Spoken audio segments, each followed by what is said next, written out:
এই সিজনের কাঁকরোল একটা খুব ভালো মানে সবজি। তোমরা কে কে কাঁকরোল খেতে ভালোবাসো বা পছন্দ করো?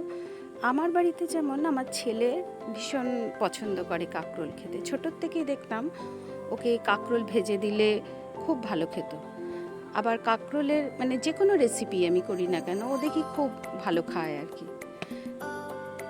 তা আজকের যে রেসিপিটা, এটা বেশ একটু নতুনত্ব রেসিপি এবং খেতে তো বললাম টেস্টে অসাধারণ এই রেসিপিটা। কাঁকরোলগুলোকে এরকমভাবে জাস্ট এনে ধুয়ে ভালো করে, কাঁকরোলের গায়ে কিন্তু খুব ময়লা থাকে তাই ভালো করে একটু ধুয়ে নিতে হয়। আর আমি গাগুলো কিন্তু কোনো চেঁচে নিইনি, জাস্ট দুটুকরো করে নিলাম।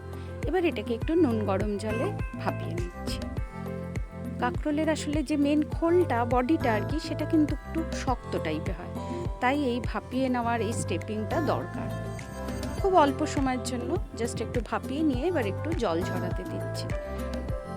নিয়ে এটা ঠান্ডা হলে এই যে ভেতরে বীজ আর শ্বাসের যে অংশটা, এটাকে বের করে নেব।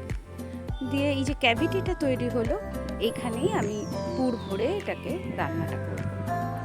খেতে ভীষণ ভালো হয় কিন্তু এই রেসিপিটা। আর আজকে আমি এটা চিংড়ি মাছ দিয়ে করছি, এটা ভেজও হয়, আজ আমি চিংড়ি মাছ দিয়ে করছি। এবার ওই যে শাঁসটা বেরোলো, বীজ শাঁস কাঁকরোলের, সেইটার সঙ্গে বেশ কিছুটা রসুন আর কিছু কাঁচা লঙ্কা দিয়ে ওটাকে পেস্ট করে নেব। খুব যে মিহি পেস্ট করতে হবে এমন নয়, কিন্তু একটু দানা দানা থাকলেও কোনো অসুবিধা নেই। এদিকে ততক্ষণে কড়াইতে আমি তেল দিয়ে বেশ কিছুটা পেঁয়াজকে ভেজে নিচ্ছি। পেঁয়াজটা একটু নরম হবে আর একটু গোলাপি রং ধরা অবধি ভেজে নেব।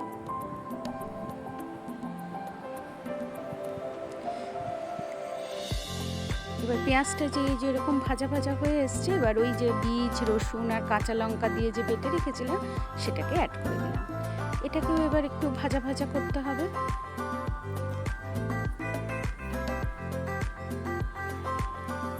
রঙের জন্য আমি এখানে একটু হলুদ গুঁড়ো ব্যবহার করছি, একটু স্বাদ মতন নুন দিলাম, দিয়ে এটাকে খালি ড্রাই করে নেওয়ার পালা।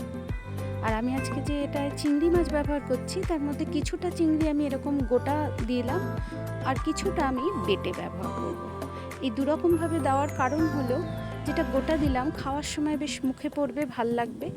এই জন্য এই রেসিপিটার জন্য এরকম ছোট চিংড়ি হলেই ভালো হয়, আর যদি বড় হয় তাহলে একটু টুকরো করে নিতে হবে।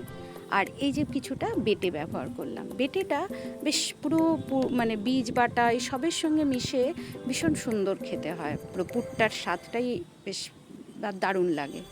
মানে এগুলো ওই নিজে হাতে রান্না করি বলে এগুলো ওই এক একবার এক এক রকমভাবে করে করে আর কি বুঝেছি কোনটাকে কিভাবে ব্যবহার করলে খেতে বেশি ভালো লাগে। পুরটা যেই ভাজা ভাজা হয়ে যাবে, নামাবার আগে একটু গরম মশলার গুঁড়ো ছড়িয়ে নামিয়ে ফেললাম। এবার পুরো ঠান্ডা হয়ে গেছে, কাঁকরোলগুলোও ঠান্ডা হয়ে গেছে। এবার জাস্ট পুরটাকে এর মধ্যে স্টাফ করে নেওয়ার পালা। ভালো করে একটু ঠেসে ঠেসে পুরটাকে ভরতে হবে, যাতে ভেতরে কোনো ফাঁকা জায়গা না থাকে। খুব অল্প সময়ই হয়ে যায়, বেশি কোনো তামঝাম নেই, অথচ খেতে অসাধারণ হয় এটা। এই সবগুলো আমার পুর ভরা হয়ে গেছে। এবার এগুলোকে চলো ভেজে নেব।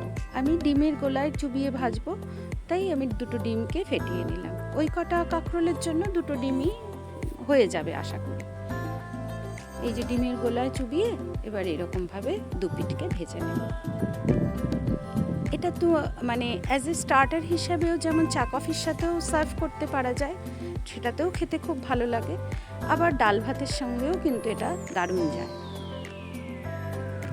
পুটুস গলুস কিচেনে এই কাঁকরোলের একটা খুব ভালো রেসিপি আছে, আজকে আমি ওটার লিঙ্কও এর সঙ্গে শেয়ার করে দেবো, তোমরা চাইলে দেখে নিতে পারো। ওটা কাঁকরোল বাটার রেসিপি, ওটাও দারুণ খেতে হয়। কাঁকরোলের অনেকগুলো রান্নাই মোটামুটি করি। তা মনে হলো সামনেই জামাই ষষ্ঠী, কদিন বাদেই জামাই ষষ্ঠী, তো আমাদের বাঙালিদের একটা ভালো অনুষ্ঠান। তো সেই দিন এরকম একটা ইউনিক রেসিপি যদি তোমরা ট্রাই করো কেউ, তাহলে মানে আমার মনে হয় সবাই বাড়ির খুব খুশি হবে, ভালো লাগবে। তোমাদের ফিডব্যাক জানিও।